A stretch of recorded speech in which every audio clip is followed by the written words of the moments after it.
নমস্কার, সবাইকে স্বাগতম জানাচ্ছি। আজকে যে টপিকটা নিয়ে কথা বলবো সেটা হচ্ছে ইউটিউবে নতুন মনিটাইজেশন নিয়ে আপডেট এসে, তো সেই নিয়ে কথা বলবো। তো চলুন শুরু করা যাক।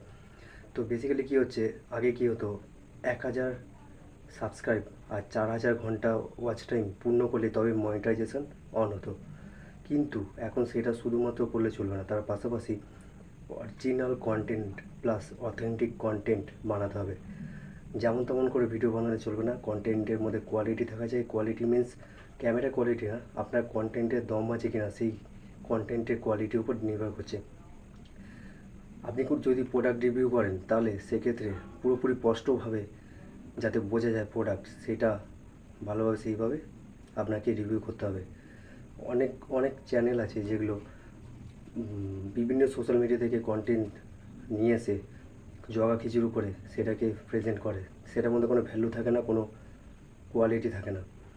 তো সেরকম কন্টেন্ট যদি মনিটাইজেশন থাকে, 15 জুলাই পর থেকে সেগুলো ডিমনিটাইজ হয়ে যেতে পারে।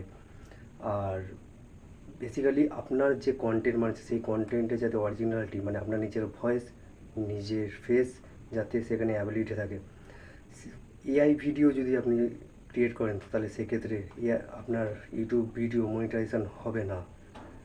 তো হ্যাঁ, আপনার যদি কোনো একটা কন্টেন্ট আছে 80% আপনার মেজরিটি ক্ষেত্রে আপনার ভয়েস এবং ফেস অ্যাভেলেবেল আছে, 20% ক্ষেত্রে আপনি এআই ভিডিও ইউজ করছেন, সেক্ষেত্রে ঠিক আছে। কিন্তু পুরোপুরি এআই ভিডিও করে সেই ভিডিওগুলো বা চ্যানেলটা মনিটাইজেশন হবে না।